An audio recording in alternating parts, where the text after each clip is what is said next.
There's no 30-second intro for this pod. We jump right into it. John, it was a crazy week in Seahawks world. That's really all there is to talk about. There's been not a lot of news on the Mariners front, not a ton of news in terms of college basketball and anything that's been really exciting from what we expected, but a crazy week for the Seahawks. I think we expected the win here. We talked last week about going, 24-17, something like that, but to blow out the Niners, that is going to be a big point of discussion. And then a huge NFL, basically semifinal conference championship discussion here to be had. Anything to say before we just dive right into a crazy pod? No, man, I'm ready. It's a fun week, some big games. Let's get into it. All right, here is some Coyote Picnic for those of you on the podcast. If you're on YouTube, we're going to stay live right here. All right, John, it's like I just want your immediate reaction, right? What was the thought process coming out of the NFC Championship, or not NFC Championship, the divisional round of the Seahawks 49ers game? Like, what was just instant gut reaction of like, whoa, like what was the thought there? Well, it was great. It was fantastic. I would say the game plan for the Seahawks worked out as well as you could possibly imagine. We'll obviously talk next round later. I'd also just advise a little bit of caution because this worked out perfectly for the Seahawks. I will just say, I think the game was over in the first 20 seconds when Rashid took the opening kickoff back for a touchdown. After the 13-3 drubbing the Niners experienced at the hands of the Seahawks, they knew that their defense was going to have to play some decent football and try to limit Seahawks points because the offense clearly had a bad matchup with the way Mike McDonald was coaching this defense. So I think the fact that they took the opening kickoff for 7 just fractured a part of the 49ers soul, and it never got better. Yeah, I think you're exactly right. It was just like, oh snap, that just happened, and then we didn't need any more points. We didn't need another point after that. We had 7 points, and the 49ers couldn't break that plane. Tough for them, but I think overall this just showcased how. I was going to say how dominant the Seahawks were, but I really think the 49ers injuries kind of caught up to them finally. Like, offensively, they really had no steam. It was basically just McCaffrey trying to do what he could. Purdy seemed all out of sorts because the Seahawks line was just after him every single play. It felt like really, really good job by the Seahawks defense. We've shouted them out all the entire season, but really the interior was a huge showcase in that game just because they were able to provide just kind of a push against that 49ers offensive line that is kind of the crucial point of their offense when it comes to getting the ball into those kind of mid-range downs of like getting into Christian McCaffrey for 5 or 6 yards. They just prevented that. That was just them breaking Brock Purdy out into the flat, and he had to kind of do with it what he could, which was nothing with the way our cornerbacks played. Coming out of this game, what was like? Did you have a one key takeaway besides, oh snap, our defense was really good? What is the thing that we're looking at now, looking at this Rams team and saying, okay, we got this? Or what's the scary thing? Yeah, I just think it's a matter of game script. I think you called it right with the Niners had just reached critical mass with injury. Their defense was so depleted, and then the loss of George Kittle. They did not have extra skill position guys to spare. And the fact of the matter is, on their late season run to get to the playoffs and against the Eagles, they did not play a single well-coached defense. No. Obviously, the Philly defense is very talented, but anybody who says that defense is well-coached has not been watching football. So they were able to get by with, a genius offensive head coach like Shanahan. They were able to get by with bits and pieces and just hoping their defense could do enough. But this was the first well-coached defense they've run into since, obviously the last week of the season. And it showed in a real way. They just were not talented enough on either side of the ball. And it allowed the Seahawks to do the best possible thing for the Seahawks, which is lean on their defense, lean on their run game, get out. To your point, we had already outscored their total at 13 seconds into the game. So just a very, very positive game script for the Hawks. The reason I want to encourage caution is because the Rams are a vastly superior matchup to this team. They are one of the best rushing defenses in football, which is going to really slow down Kenneth Walker.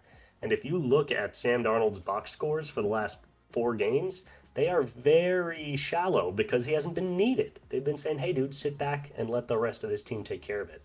It's not going to be the case. You saw it with the Bears, how they almost upset the Rams. The way to do that is to throw the heck out of the ball. Yeah, I think that is something that I think the Seahawks have been able to do against the Rams in their previous 2 matchups. One thing I do want to shout out is that Charbonnet injury is going to affect us, I think, a little bit more than we've been leaning on. Obviously, it goes down in the first half, and Kenneth Walker has a monster game, 3 touchdowns, over 100 yards. But that's in a situation where all we wanted to do was run the ball, right? That's not in the situation where, okay, we're dropping back, we're doing a bunch of different stuff. We're literally just giving the ball to Kenneth Walker and letting him cook. We ran the ball 33 times, and we had 12 receptions. We had 45 total plays, which it was like rushing the ball took up almost 75% of our possession in just the number of plays that we ran. And so it's just like Kenneth Walker can't really sustain that against this Rams team, especially because their defense and that defensive front is so much stronger than this 49ers team. So I think that's going to be a huge kind of burden, I think, for Kenneth Walker. And we're going to have to see something better out of Sam Darnold in this game, which has me a little scared. Do we want to talk anything else about this 49ers game? Because yeah, it was really cool to see the Hawks go up 41-6 and really take over in that game. But all things considered, there wasn't much to be discussed. It felt like it kind of, like we said, broke immediately, and then it just kind of the floodgates opened, and there wasn't much to discuss from there.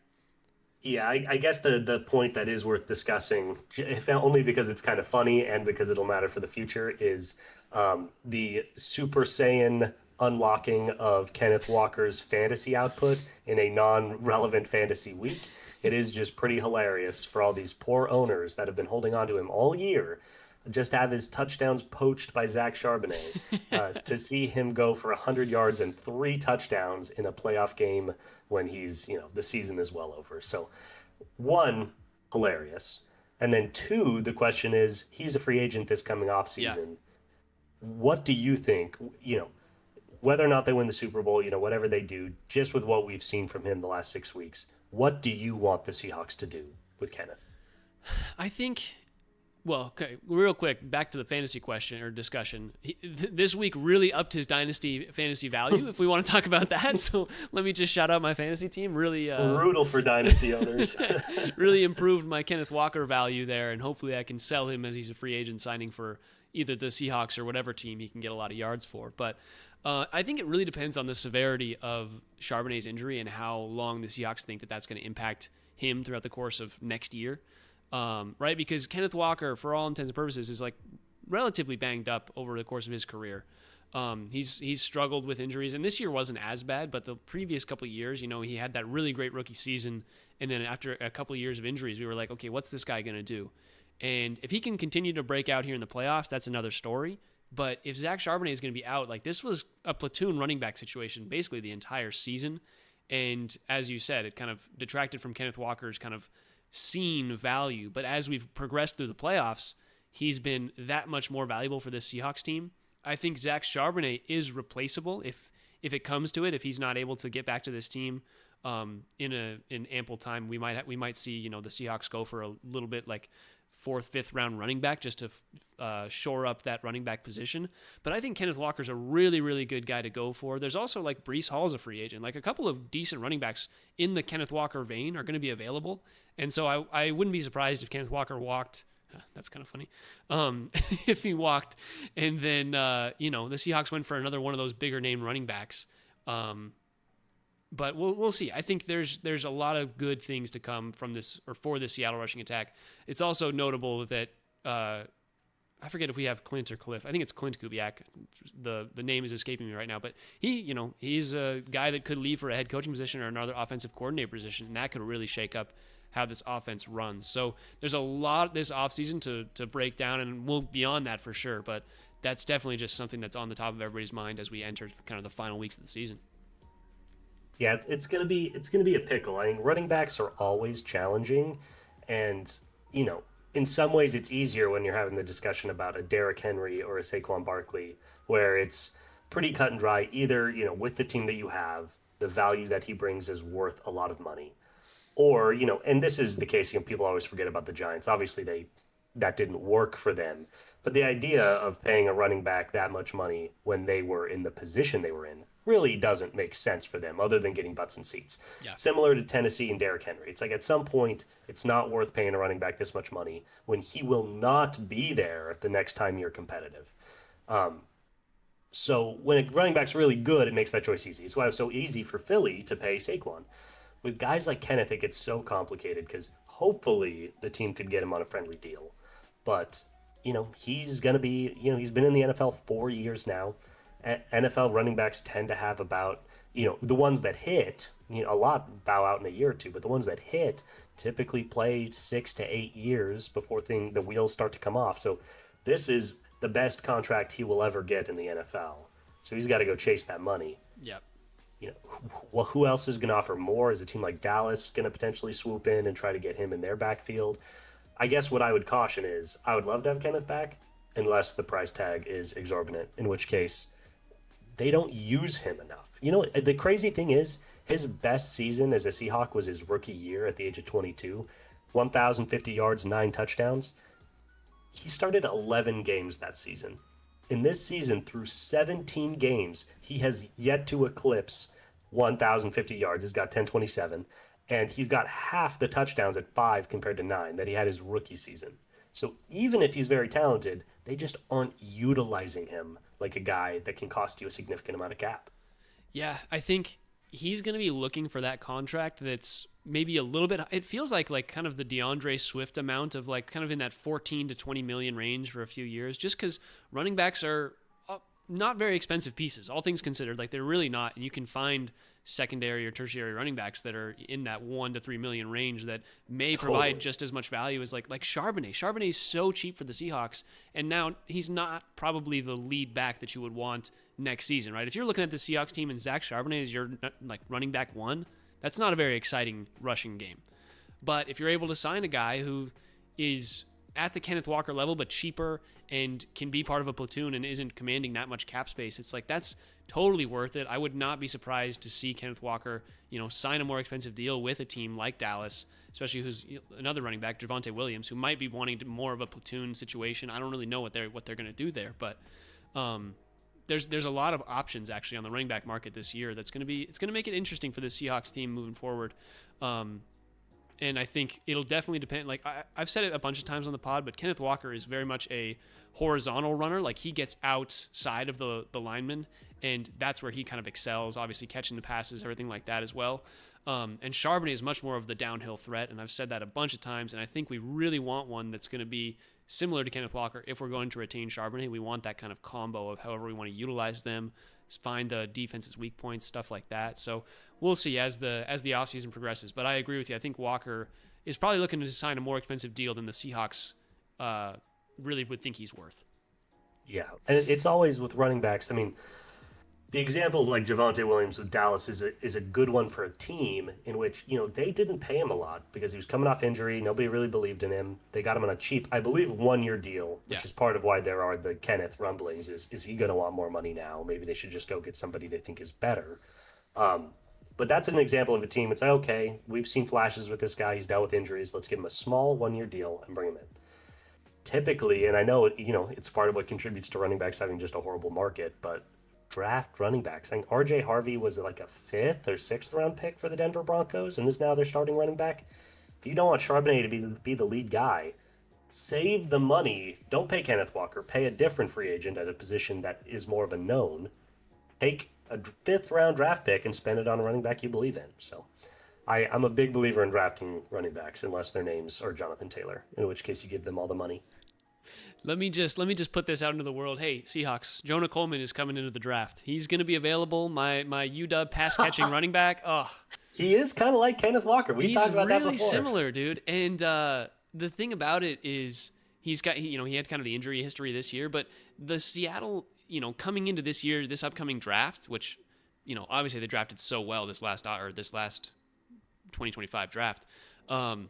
Coming into this, they don't really have like a single glaring weakness that we're like, oh, you have to go out and get this person, besides probably like a lineman or a second cornerback. Like they have a lot of good pieces that are there for a while, maybe a second receiver for, the backup, because Cooper Kupp is, as he gets older, just not going to be providing as much value, but even he's still been good. They'll probably want to re-sign Shaheed. Like a lot of this is just going to kind of fall into place. And if they want to use that 3rd round capital on a running back, like go for it, man. I support that move. Going for Jonah Coleman or one of the other guys, I like that's fully there for them and ready for the taking. nice thing about Coleman is hopefully he's a guy that you could get in like the 6th round. I'm not sure he's going to be a top 3 round He'll pick. probably be a 3rd round draft pick if I had to put any money on it. Love for the boy. I'm glad to hear it. Oh, all right. Should we Anything else you want to say on the Rams game? I guess it's going to be tough. They beat Bears in a battle in the cold. I think this Rams team is going to be quite interesting to go against for the 3rd time, right? This is something where I almost hope we've been saving some of our, fun plays for this, because we probably expected them to be the team that we were going to play in the playoffs. That's like this. I was saying this before the pod to you, and we were kind of talking about it. And I was like, yeah, this is the Super Bowl, right? This AFC side, the AFC feels super weak this year. I don't know Mahomes obviously not making the playoffs and having a super injured Chiefs team. The Bills, like if Josh Allen was here, maybe we'd say it was stronger, but the Bills have just never been that sturdy. Like I wouldn't be terrified if we saw the Bills versus the Broncos. Like either one of those doesn't scare me at all versus this Rams team. So this feels like the big game for the Seahawks this year and in the postseason. So all eyes are going to be on it, and I think it's going to be what I hope is it's more like the first game where it's kind of a low scoring affair, because I do not think the Seahawks can keep pace with the Rams. Yeah. 38 for a is not 3rd happening time. again. Yeah. I don't think we could do that. But I would love to see the Seahawks defense hold the Rams to anywhere between 17 to 24 points. And if the Seahawks can keep pace with that and then kick just, a good amount of field goals in Seattle, I'm hoping it rains, because Matthew Stafford looked awful in that Bears game up until the end. Like that was honestly, watching that one just made me sad. I was like, man, this football is just not being caught. The throws were bad. Yeah. On both sides, there's some questionable ones for sure. Yeah, it is tough. Rubber match. 3rd game, tied 1-1. In those 2 previous games that they've played, the cumulative score is Rams 58, Hawks 57. So these have been 2 incredibly closely fought football games. Mm-hmm. I'm a little nervous. Just because everybody's counting on the Hawks, dominated in recent weeks, has earned them that respect. But yeah, this is just a totally different matchup than the Niners were. And part of me has more belief in a great offense figuring out a great defense over the course of 3 games than I do about a medium offense figuring out a medium defense over the course of 3 games. So I think that might be an advantage to the Rams, that Puka and Stafford in this 3rd iteration are going to be more effective moving the ball than Sam is against, Landman and some of these stars for the Rams defense. That might be a little silly. Obviously, Seahawks fans remember the Legion of Boom blowing up Peyton Manning in that number 1 ranked offense in 2013, but that was the first time playing each other. If it was game 3, I'd be a little more nervous about what the Broncos could do with the ball. So it's just a balancing act. But I'm optimistic. 3.5, I think, is a generous line. We'll talk about lines later, but I again, think cumulative score has been 1 point. I think it's moved. I think it was 2.5, and people are betting the Seahawks, which is a good sign. I think people believe in the Seahawks. That's nice. Hawks Nation 247 shouting us out on YouTube, dropping all the injury information. So Charles Cross from this week's practices didn't practice. Sam Darnold obviously limited with his oblique. Just a bunch. He's dropping a bunch of player information, so that's all good. Appreciate you, brother. Left tackle. That's a good point about Darnold too. Is he didn't have to do much in the Niners game. He looked okay. The oblique looked okay, but he didn't have to do much. Is he gonna look different with a heavy workload? Yeah, I think that Rams line is gonna be very, very questionable. Obviously, Zabel's the left tackle, right? He's not the left guard. Am I remembering that wrong? Zabel is the tackle, I believe. He might be the left guard. Either way, I think this offensive line is going to have their work cut out for them. You're right. He's a guard. My bad. Okay, yeah. Left tackle's questionable with Charles Cross limited. We'll see how that progresses if he, came out, because he came out of the game in that second half against the 49ers. So if that's going to be an issue, then that's going to be a real cause for concern. We're going to see a lot of what I would hope would be just like bootlegs. Darnold goes all the way around that left tackle position, or can just avoid it entirely, go to the right, and kind of work play action there, something like that. Because if our left tackle is questionable against this Rams line, like Jared Verse is so scary on that Rams team, a bunch of good guys. It's going to be very interesting to see how the Seahawks team approaches this game. I will say, in the second matchup, right, Devontae Adams didn't play, and it was all like Stafford and Puka really connected. That was Puka's the biggest receiving game of the year for anybody. And I think we'll see. I feel like we've seen the extent of the creativity of the Rams offense. In my, McVay's awesome, but I feel like in these two games we've seen so much of the Rams, and I don't think the Seahawks have really done a ton when it comes to being creative offensively. Like they were still, the first time they played, they were still kind of figuring out how this rushing game was going to work, and obviously they were very explosive. But in that big 38-point game, a lot of that came from the defense just providing good possessions, the special teams doing good things with the ball. I think this offense has room to shine in a sense, in a way that the Rams haven't really this year. You kind of get what I'm saying? Yeah. Totally. And the other advantage there is, to your point, McVay's another offensive guru, but he's very different from Shanahan. Shanahan's the guy on Madden who will run every play in the playbook and will be bringing out all different types of personnels and all different types of trick plays and really just making you think.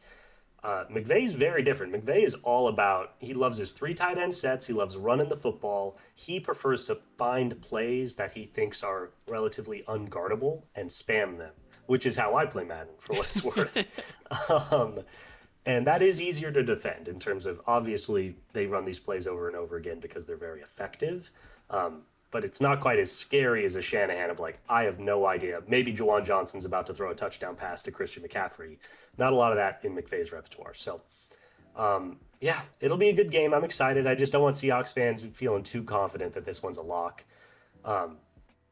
There's also something I think is kind of interesting I wanted to pick your brain about. NFC West supremacy. Dude. So it's crazy. Obviously, one of these two teams is going to come out of the NFC, and they're going to play in the Super Bowl against either the Patriots or the Broncos. Broncos are beat up. I do think the Pats are really good, but I don't think they'd be favored against either of these teams. Yep. If the NFC West, or if one of these teams wins the Super Bowl, if they win that last game of the season, they will be the first division in modern football history to go 6-0 in the playoffs. I shouldn't say 6-0. 6-0 against non-NFC West teams. So the division will have only lost games to the other divisions. 3 teams made it in. There's yet to be a loss from an NFC West team to a non-NFC West team.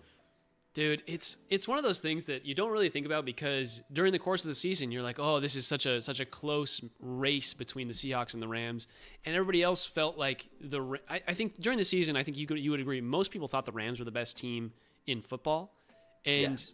For the Seahawks to come out of that in those last couple of weeks after winning a crazy Rams game and then really laying the hurt on the 49ers team that was 12-5. Like the 49ers were good. They were beating every other team.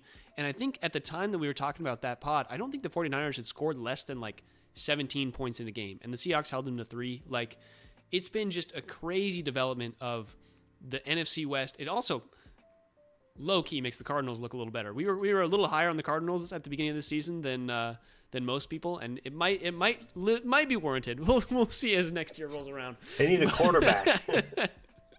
But at the end of the day, I think the NFC West is historically, I think this could be talked about as one of the best single years of a division ever. I think if not, it is just that.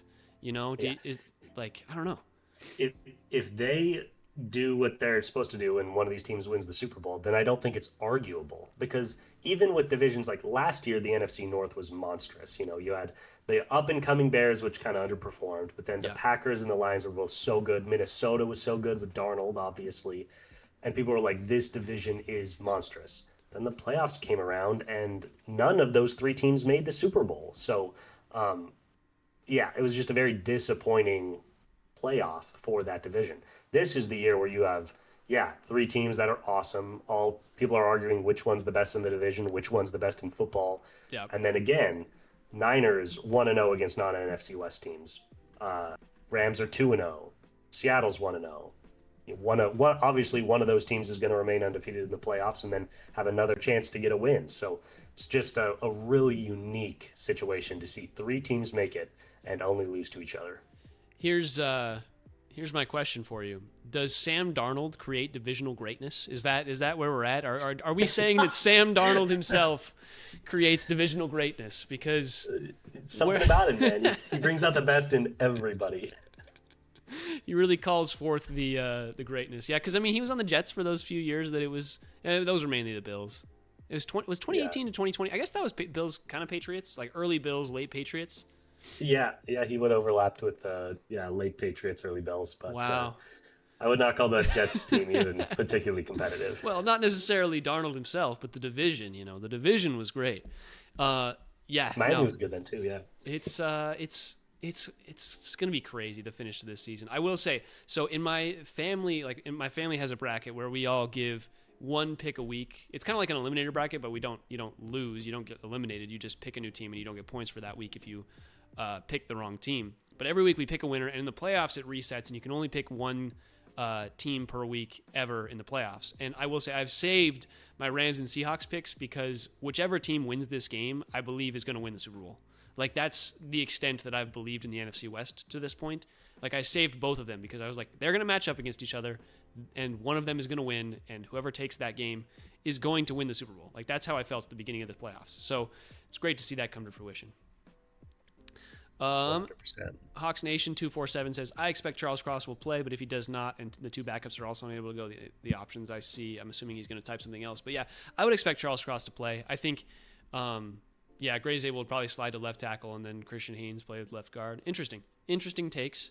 I think Charles Cross will play. Maybe he'll play a little injured, and we'll see how it goes. But yeah, in general, I would expect Cross will be. This is literally one of the few times that playing injured is just gonna kind of like net you so much more money that you kind of have to just do it. Like, if this guy wins this, or if the Seahawks win this game, like, everybody's gonna get a nice little bonus. A lot of great things will happen. So he's got to play. Anything else to say about this, John, before we dive into just some general thoughts on the playoff, right? We haven't really talked about Broncos, Patriots. We always give some discussion on the lines and everything like that during most of our pods. So what, you want to jump to that? Yeah, sounds good to me. Okay, so looking at the Seahawks game, obviously, as I said earlier, opened at -2.5 in favor of the Seahawks. What were your thoughts? It's obviously moved to -3.5. What are your thoughts on that right now? How are you feeling about that line? A +3.5, I would take the Rams. These have been two incredibly close games. Obviously, the Seahawks seem to be peaking right now, but the Rams have won 2 playoff games, so I'd be very careful about counting them out. 3.5 points is too many, considering there was a 2-point game that we lost and a 1-point game where we won. I don't know how you get to 3.5. Yeah, I am in agreement. I took this line, and in my personal bets, I moved it to +6.5 for the Rams, and I feel like that's going to cover everything. No matter what's going to happen, this is going to be a close game, and I'm hoping it's within a touchdown, and with that, it's probably within 2 field goals. I would expect. But yeah, I agree with you. This Rams team, they are very, very likely to cover that 3.5. So I would follow that line for sure. Looking at the Patriots-Broncos line, it opened at Patriots -5.5. It's moved, though, to Broncos now +4.5, right? So the people are betting on the Broncos at +5.5. People like those odds. How do you feel about that with Jarrett Stidham at quarterback? Yeah, it's tough. I mean, honestly, I hate to say it, but I'd probably take New England. I really don't want them to win, but Stidham just reps alone, man. How is he supposed to step in and do this against a good Patriots defense? Say what you will about the offensive lines they've been playing and whatever.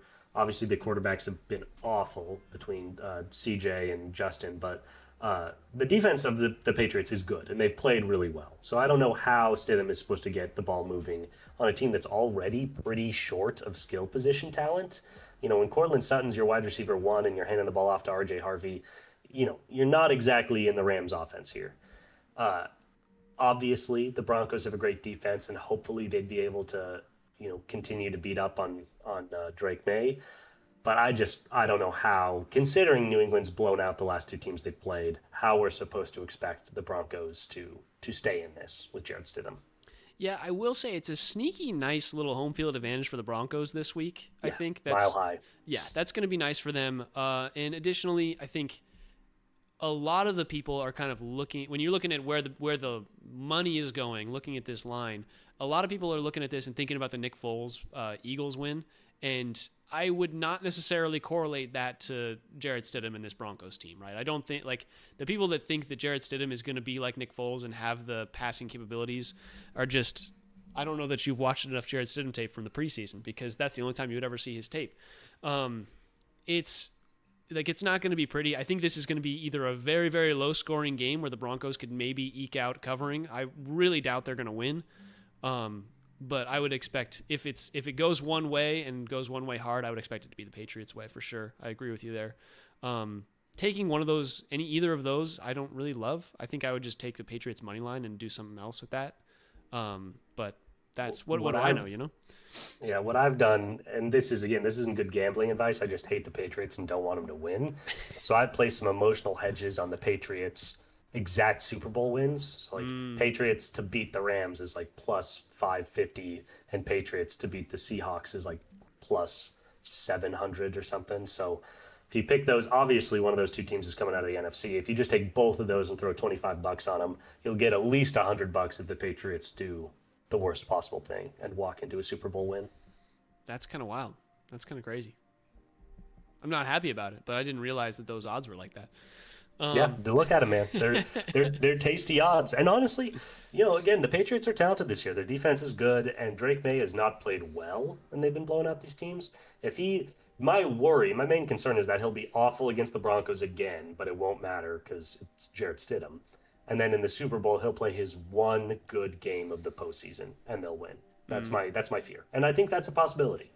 You know what the smartest bet is right now? If you put money down, it's AJ Barner to score a touchdown against the Rams right now. That feels like it's destined to happen. The Seahawks have not used AJ Barner all playoffs. It's gonna happen here. JSN got his due, baby. I love that. No, he's been really good. I think he matched up well against the Rams too when we've played them a couple times. So I like AJ Barner as a touchdown scorer. If you're looking at some other odds besides just team wins and stuff like that, I would look at that. Do you want to? We usually give 3 picks. There's only 2 games, so there's not 3 picks to be made. We kind of just talked through a bunch of good options. Do you want to give picks, or should we just claim our winners here? Why don't we do it? It's 2. I guess if we agree, let's pick them, and if not, we'll just let them be. Okay. I like Rams plus 3.5. I agree. If you could get 2.5, take the Seahawks. I actually kind of like the Seahawks winning by 3 there. I feel like that's a good line. And that's a huge difference. I think I might rather take the Seahawks minus 2.5 too. But if you can get over the field goal, I would take the Rams. Yep. I think exactly right. So there's our little bet for the Seahawks Rams, and then Patriots Broncos. I think I'm personally in the Patriots adjusted line, like I said. But if I had to pick one, I think I would take Broncos plus 4.5 right now. I think I would. What if we ditch the spread and go under 42.5? What are the odds that Stidham-led Broncos are going to score more than 20 points? And what are the odds that Drake May and this offense are going to put up more points than they need to if they're winning big? I will say they're probably just going to run out the clock there if they are winning. I kind of like that. I would honestly, because that's going to be adjusted line. The odds aren't going to be as nice for you. I would do that with like the Broncos plus 7.5. Like you throw those two together, and that's going to get you a cover, and it'll get you closer to even odds. How do we? I'm not sure I trust Broncos plus 7.5 to be honest with you. That's the problem. Really? I think there's a real chance Stidham throws 3 picks and this game is over in the first half. Okay, that's fair. I'm down to just move it or go for the under there. I just think, again, if the Pats are up 14-3, the game is going to be over, and neither team, they're just going to wait for it to end mercifully. Well, it's going to be Jarrett Stidham throwing the ball. He's going to pull a Geno Smith and throw 3 interceptions in the end zone. That's how that's going to work. They're going to take 7 minutes off the clock, and then he's going to throw an interception in the end zone. That's what's going to happen every single time. That seems pretty reasonable to me. Or put a ton of money on the Bronco. Will Lutz. Put a ton of money on Will Lutz to have like 3 field goals. That's the actual right way. See, that's probably a good one. I'm definitely on the. I don't care what the number is. I'm on the over for Will Lutz field goals. Oh, all right. Well, let's move off of football talk. That was our Seahawks prediction section of the pod. Let's jump to a little bit of college football. Indiana, obviously, we're not here to talk all Washington sports all the time. We get into a little bit of everything. Indiana winning the college football playoff. What does that mean for college football to you, John? Like, what is in your head coming out of that? It's huge, and the reason that I asked to bring this up for what it's worth, Tyler's a good Washingtonian, but I just wanted to talk this game, and I do think it's about the state of college sports, not even college football. I think this game. Especially, there's been a lot of bad press, the Damon Williams news where he got up and left. People are like, NIL is broken. This is the ultimate gauntlet on the ground. NIL is the best thing to happen to college sports in my lifetime, and I could not be more happy about it. Now, again, this isn't a team that went and bought all their players. They're full of 3-star players, is what this Indiana team is. But it has shown that the distribution of talent across these teams is leading to things like Indiana having the greatest season, obviously, in the history of its franchise, arguably the greatest single college football season in history. And it's not because they're in Alabama with 65-star recruits on the roster. They're doing it a totally different way. And I think that is a possibility because they're not running into teams with 55 stars on them, because that talent has been diluted across the college sport. I think that's wonderful. I think so. I'm wondering if you're looking at this, because I don't know that it's the best thing that's ever happened to college sports. And the reason for that is you're looking at this as a football enjoyer, right? You went to Gonzaga. You don't have necessarily a horse in this race, if I was to put it like that. Sure. Looking at it from the perspective of a UW fan, a guy who went to UW, I see, and I can see your side. I understand that it makes the broad college football year-to-year basis so different, because you get teams like Miami and Indiana in the college football playoff championship, and it's just like, oh, that's awesome. And that's really good. That's really good for the sport to get different things going, different programs going to the championship every year, different programs in the playoffs. What I see is that, and I'm a Pac-12 old head. Like, I see that everything is realigned so that money is like the central source of everything. And that's how all sports are, right? Money is kind of the baseline that supports all of it. But like the DeMond thing, where it comes to like, oh, he's going to leave UW after committing and break a contract and go to LSU for $2 million more, like that pisses me off. As a UW fan, it's like, okay, are we, just because we're on the West Coast and players have to travel all the way across the country to go play in the Big Ten, like go to Maryland, like twice a year for basketball, like that kind of stuff kind of makes me mad, just because student athletes, like, we're at a middle ground to me that I don't think is sustainable for the athlete themselves. I think it's as you're saying, it's great for the sport and it's great for college athletes and athletics in general, in terms of like, yeah, it provides viewers and it gets us talking about all these new teams, new fans coming from Indiana that have never cared about Indiana football because they've never been good. But at the same time, it's not great when you think about the individuals and the people that are associated with this and the kind of repercussions. Yes, they get paid, but it's like, what is the value there in terms of the change between a student, from becoming a student athlete to basically being a paid athlete to do your own thing in college, you know? And to me, it just doesn't make a ton of sense. Totally. A couple things on that. One, the issue with like DeMond and that example, that's an issue with the system that will get hammered out. Everybody wants that to get hammered out. They're just going to make contracts legally enforceable, and then we'll be done with this. That's a silly hangover of this system being new that will get rectified, and it will reach the point. It's like, no, you signed a contract with UW for a year. If you'd like to sit out the year, that is absolutely your choice. But if you're playing football, you're playing for UW. That happens in my job. I signed a non-compete for a certain number of years when I signed on. If I want to quit my job and go work for another firm, I have to wait a certain number of years before I can work in the same industry as my current job. That's a no-brainer. That will get fixed. The second thing is, let's not let these big conferences change the narrative around conference realignment. The Pac-12 did not dissolve because of NIL. It dissolved because of conference and team hierarchy greed. It was UW wanting more money. It wasn't about the money to go to the players. They wanted a slice of the Big Ten pie, which was a bigger pie than the Pac-12 pie. That greed far outdated NIL and has nothing to do with paying players. So again, I would love to see the Pac-12 back in existence on the West Coast, but NIL is not the reason it's not here. In my opinion, anyway. And then the last thing is, I just think, I guess what it is, it's really bad news if you're Ohio State or Alabama, because now you actually have to be the best to win. You can't just be the program that is paying players under the table and has this reputation to bring everybody into your school. You actually have to be the best. Nick Saban picked a great time to leave the sport. But I think for UW, especially UW right now, this should be very encouraging, because UW, obviously they were just on the mountaintop, playing Michigan in the Natty, but it's been a relatively disappointing couple of years, not to their standard. But what they're seeing at Indiana is get the right coach. No excuses. You don't need a bunch of 5 stars. It's not a roster construction issue. You need to have the right people in the building. And I think that is encouraging. It should be encouraging for the mid-high tiers and for everyone else. Ohio State and Georgia and those teams should be very nervous, but everyone else should be very excited about how this is playing out. Yeah, I think we'll see how it shakes out in the long term. I think having dynasties is not necessarily a bad thing, but I think they will still exist.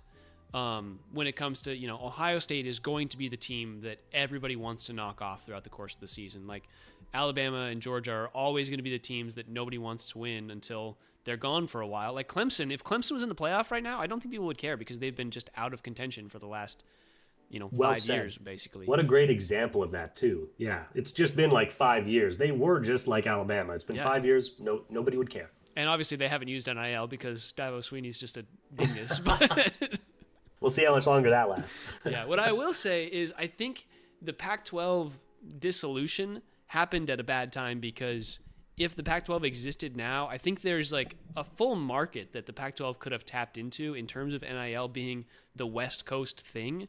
Like I think that is something that was kind of misaligned in and we might see, a bounce back in terms of the students. Like I said, the students having to deal with a lot of just like cross-country issues. Like we might see a Pac-12 bounce back here. And obviously the Pac-12 is reforming because we've got all those Mountain West teams coming over. We'll see how that shakes up. But it's going to be quite an interesting decade, I think, for college football as things progress. And I agree with you. I think it's good. The parity is good. Paying players is a good thing to do. I want greatness to... I do think dynasties should exist. And I do think we'll see those, but just not as strong of a dynasty, Like the Chiefs as an evil team is good for the sport. The Patriots as an evil team is good for the sport. It makes long-lasting fan hatred of I hate the Patriots, and the Patriots haven't been good for the last 5 years. It doesn't matter. I don't want them to win. You don't want them to win. These are good things for the sport to create rivalries and things of that nature. So we'll see how it works. The difference between those things and dynasties in college football, and as well as dynasties in baseball, to be completely honest, is say what you will about the Patriots all those years. They were very lucky for what it's worth, but they were the best. And that is without a doubt. Brady is wherever you want to put him. Nobody's putting him outside their top 3. Belichick is wherever you want to put him. Nobody's putting him outside your top 3. They were the best. And every year they competed and were one of the best and won. Same with basketball. You see that all the time. The Bulls were the best.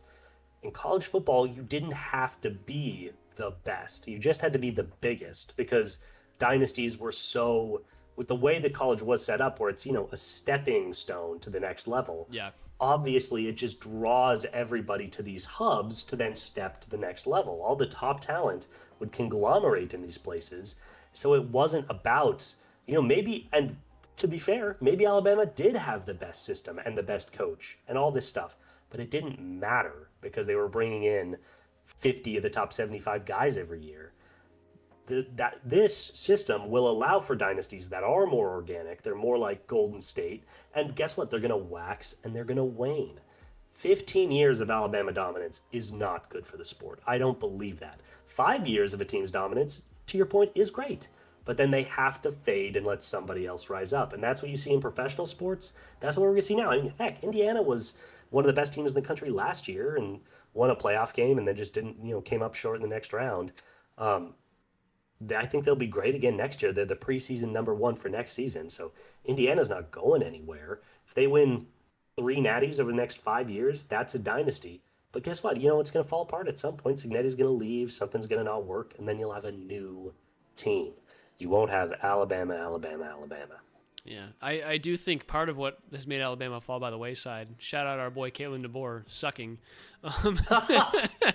So good riddance. I'm hoping that that's just, the coaching decision that, like you're saying, hiring a good coach is a thing that every single school needs to do in order to remain competitive. And yeah, if Kalen DeBoer continues to not be the type of guy that gets Alabama to the, that peak of the mountaintop when it comes to college football, yeah, Alabama's going to keep tumbling down. They went 10-3 this year. They were not that good, 9-10-2 or whatever it was. Yeah, got absolutely dominated. Got their pants pulled down by Indiana. Yeah. Do not expect them to be the number 2 team in the country next year. It's not happening. No, I do think Indiana is technically ranked. I think I saw maybe it was ESPN's just preseason poll, but I think it was Ohio State 1. Indiana was number 8, I think, when they were doing it. But I don't know. Maybe AP has it different. I'm not sure. Either way, that was a necessary discussion. I think college football and NIL is going to be something that we talk about for a while. I do think the change in like construction of everything, like Duke is always going to be the place freshmen go to be good, but the change in construction of like the ACC in and of itself now is like way better at basketball because they're a good, like all these schools have a rich history, like just the way that everything's going to work out is going to be good for, I think, the other sports. Football is going to be an interesting one, but it's really just football and basketball in terms of where NIL is actually going to shine through. So we'll see how that plays out in basketball in the long term. Yeah, 100%. And I guess just one last thing, because I was saying Alabama a lot. I don't even think that's a great example because Saban, whatever you think of him, he was obviously a great coach. Mm-hmm. I think a way better example is Ohio State the last 3 years. Yeah. They've always been one of the best teams. They've been right there at the top. Nobody thinks Ryan Day is a top 3 coach in college football. Nobody thinks that. It's just because of the rosters they've been pulling in. And we are going to see over time that level of talent is going to continue to disperse as it has the last couple of years because, they don't have a way bigger NIL budget than anybody else. The only ones, I guess, to be really concerned about is Oregon because they literally have like double everyone else's NIL budget because of Phil Knight. But luckily, that program just seems to suck and can't pull through in the big moments. So our biggest concern has yet to rear its head. Luckily, now they have a QB duo of Dylan Raiola and Dante Moore taking up like $14 million of their NIL money. God, that's crazy. I can't wait to watch both those guys wash out of the NFL in 2027. That's gonna be great. Like Raiola will probably actually just stay at Oregon for another. He might just leave Oregon and never play. He literally could transfer there and then leave Oregon and not ever played. Oh, yeah, no kidding. Wild. All right. Are you good on college sports? We can jump to the remainder of this. Okay. Thanks for letting me rant. I'm a member of the Church of Signetti, and I'll remember this year for the rest of my life. These are discussions that you and I would be having not on the pod if we were just hanging out. So it's good to have them on the pod where we can monetize it. Well said. Okay, jump into the Kraken. The Kraken are 0-3-1 since we last talked. Now sitting at 21-18-9. It's like they heard us saying that they were third in the Pacific, and they were like, no, we are not. And so now they continue to suck, and that's been really interesting for us to watch. I was looking at just like the ESPN player rankings for just hockey players in general, and the Kraken had, I think, 1 in the top 50, and it's just their talent pool is a lot of mediocre guys, and it will continue to be a lot of mediocre guys until they can finally decide to full rebuild and just tank and get a good draft pick, just because that's kind of how hockey works. It's kind of like basketball in that sense. Like they just need a guy who's going to be that game changer, and they don't have one yet. You either sign one and pay a guy a lot of money, or you draft one. So Kraken, figure it out, guys, because you're just not it. Yeah, the status quo is not working. I do think hockey is one of those sports where to just building a team that makes sense is as important as having stars. Just having a team that works well together is so important. And if you just keep making tiny adjustments, that's never going to happen. Yeah, I do think there's a situation where you just have to keep making big changes until you find something that's working. And it's not. They've fallen to 6th in the Pacific, which is a more accurate reflection of what we think of this team. Yeah. All right, jumping to some college basketball. We haven't actually talked about the Gonzaga or UW or Wazoo's college basketball team at all this pod. Crazy, I know. Gonzaga continues to roll. Last time we talked, they were 17-1, and they've won their last 2 games. They're now 19-1. I don't know if they've climbed up at all. I think they've been around like that 7-8 mark in most of the rankings recently. I doubt they'll climb up much during WCC play. But any notes on them right now? Yeah, they'll only climb when other teams lose. I'm a little surprised to see them all the way down at 8. Yeah. But every single team above them has 0 or 1 losses, so I'm not going to complain. They've been awesome. It's worth noting, they're in kind of a weird situation right now where Braden Huff got hurt before the Washington State game, so Ike really dominated in that one, 23 points, 11 rebounds as they beat up on Washington State. Yep. He got hurt in that game, so for the Seattle U game, which they dominated 71-50, they were without either of their major starting bigs. And what we saw was Jalen Warley had his best game as a Zag, Mario Saint-Supéré had his best game as a Zag, Davis Vogel got his first real run in actual important minutes and played really well. So it's opened a lot of things up, and you're seeing this team play faster and more defensive, and you're seeing guys that don't normally get a lot of shots be able to take more, and it looked great in one outing. So this could be a very positive thing for the team while they continue to, build up some of these other guys before the bigs come back. But you need both those guys back and healthy for postseason play. So my hopes are that they are going to recover quickly and then have a slow re-entry into the lineup. Yeah. Hoping everything goes well for them because, you guys need those bigs. We talked about it a couple weeks ago, just how crucial those guys are to the way that Gonzaga plays. So make sure you that don't need them healthy. against Seattle U, but you will against Michigan. Yeah, for sure. As UW definitely can tell because they got smacked around a little bit by these Michigan teams. Both Michigan teams are ranked in the top 12, or they were at least when we played them. I don't know if they've climbed or anything since then, but lost to Michigan, number 4 team in the nation, 82-72, and then number 12 team, Michigan State, 80-63. As a whole, UW has actually been decent. I never expected them to be beating these top end Big Ten talented teams. And the fact that they're hanging around and they've got a couple really good guys in Hans Steinbach and Zoom Diallo. Wesley Yates coming back from injury is something like he had a wrist injury, so he's coming back and kind of trying to work his way back into the lineup. So this team's just been battling things throughout the entire season, right? Desmond Claude started the season off because he had a foot injury. We had a couple other guys that haven't played at all because they had injuries. Like the team has just been fractured throughout the entire season. And so we'll see how things come together here. But Hans Steinbach, obviously been a huge shining star for this Huskies team. 17.8 points a game, 11.1 rebounds, and just a really dominant presence in the post with just length, athleticism. That second jump is so nice on him. He's gonna be a lottery pick next year. He's not gonna stick around at UW here for sure. But Zoom Diallo, really nice foundational piece, and Frank Kepning slightly increasing his scoring. So just been very happy with how the Huskies have played through these injuries. I don't expect them to make any sort of rumblings in the tournament with the way things are going right now. But if they can turn it around, rattle off 4 or 5 wins in a row against some good teams, they've got Nebraska tonight, which is going to be a big one. We'll see how it goes. Yeah, I really like parts of their roster. I think Diallo, Kepning, and Steinbach are guys that I'm in on. Those guys could play anywhere. I really like those guys. Peterson and Wesley Yates are both too inconsistent for me. They just don't bring it every night the way I would like to see those, kind of scoring / defensive guards be able to bring it. And then, Zoom being set kind of aside as a combo guard, they just have a big gaping missing hole at point guard. But yeah, it's one of those situations where this year I wouldn't expect too much, and the Steinbach loss is going to hurt. But I really like some of the pieces on this team. They just need to flesh out the rest of the roster. Yeah, I think you look at this team, and the main thing that it's missing, and I've talked about this before, what UW has always missed is 3-point shooting, right? They're shooting sub 31% from the field or from 3, and when you have that, the paint is just so much more clogged. You can't work with Steinbach. You can't work with Kepning. Like, the way that the floor is just spread out is just so much tougher to work with. You look at Gonzaga, and they're shooting 36.8% from 3. That just provides that much more space for Graham Ike and Braden Huff to work when they get the ball in the interior. Like, Zoom Diallo, for as interesting as his game is as a combo guard, you're right, he's more of like a mid-range scorer. That's where his threat really is. And the fact that he really needs to extend the floor just a little bit further, get to that 3-point line, and get that 3-point shot going. But he's like, him and Kamari Peterson are kind of like the two that I would expect more from. Wesley Yates, Desmond Claude, I want them to shoot a little bit better. It's not clicking offensively, and I think it's because they can't stretch the floor.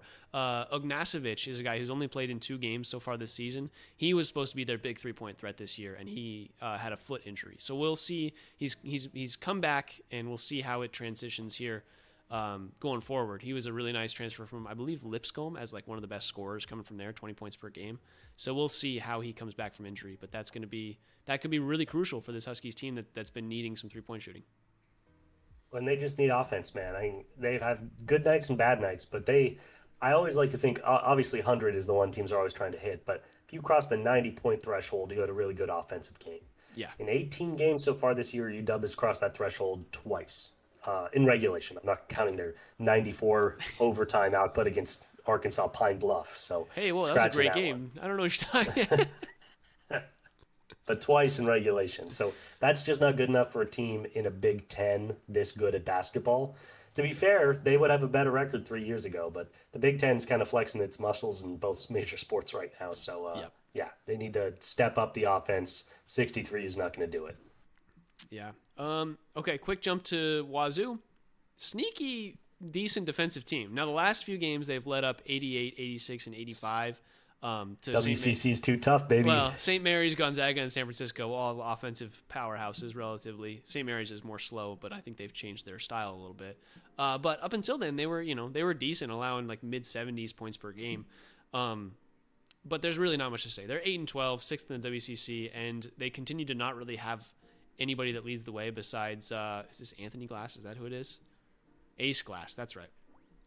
Ace Glass at 16.2 points. He will be a transfer. We'll see where he goes, but he will leave, shooting 36.5% from three. Like, these are all really good things. That's a almost 50-40-90 guy, or 50-40-90. So just they've got some good guys that'll be massive transfer pieces, and then they'll have to figure it out again. That's just how this Wazoo team works. So nothing really else to note there. Limbo for the boys. They need to do better, but it's going to be a weird couple years. So give them some time. Yep. All right, dude. I think do we talk about everything? The Mariners have really done nothing. There's been a few free agent signings, and none of those have been for the Mariners, so we don't really have to talk about those. The Cody Bellinger deal is kind of big. I don't know that we talked about this, but Murakami, the third baseman, one of the third basemen, signed with the White Sox, so he's not on the free agent market anymore. So we'll see where things go. Okamoto might be someone we go for, but at this point, I'm expecting a Brendan Donovan trade here in the coming weeks, and then probably a Gino Suarez signing, because that's just kind of the only other third baseman that I think the Mariners could go for, unless we see a big swing, or if they think Colt Emerson can be that guy. So do you have any thoughts on MLB before we sign off? Just been disappointed, man. Yeah, what the Dodgers are doing is pretty bad for the sport, in my opinion.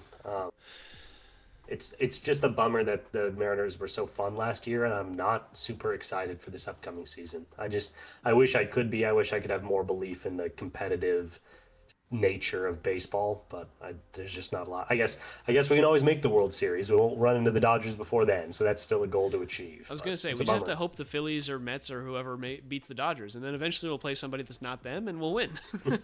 Fair enough. And, we have seen, just because you pay a lot doesn't mean your team's always great, but what the Dodgers are doing with their payroll right now is pretty hard to watch for a sport that you would hope to have any sort of competitive nature. Yeah, especially with the deferrals of payments and things like that. Everything's just it's off the walls with what MLB's doing. What the Dodgers are doing is basically just saying, hey, if you don't put a salary cap on us right now, we are going to keep doing this, and they really need to just find an agreement here, because it's crazy. They're going to be in real trouble in 2055 when all these deferred payments finally have to come out of the wallet. And the owners aren't alive anymore, That's the real thing. It's like, oh yeah, if John Stanton was just like, yeah, I'll defer this for 35 years, and then eventually I'll be dead and nobody will have to worry about it. I don't know, man. Default on your player payments. It's a tough spot, but it is what it is. Let's see the Mariners do something, please. Give me a sparkle in my eye. Yeah, give me Brendan Donovan, and then we'll talk. All right, with all that, let's sign off here. For John Carey, I'm Tyler Cartwright. This has been the Sound Up Seattle podcast. If you enjoyed this episode of Sound Up Seattle, please feel free to drop a like, follow if you're listening on any of the podcast platforms, Apple Podcasts, Spotify, anything like that. You can also find us live on YouTube every Wednesday or Thursday, whenever we can make it work, at around 4 p.m. Pacific. And you can find Sound Up Seattle on Twitter, TikTok, and Instagram, all at Sound Up Seattle, all lowercase, all one word. You can email us questions, comments, concerns at soundupseattle@gmail.com. You can find me, Tyler, at TyCart50, everywhere it's important. And you can find John. Man, that's impressive. You got to start doing auction work with that. I should start reading medicine commercials, is what I should be doing. Exactly. How quick can you say diarrhea? You can find me playing the Oblivion remaster, going backwards from Skyrim to play the old one. Never played it before. Pretty fun so far. I'm liking it. Nice. Just the graphics are atrocious. It's nothing remastered, like so in some ways the graphics are even better than Skyrim. In other ways, it's kind of that balancing act you always get with remasters. Gotcha. All right, buddy.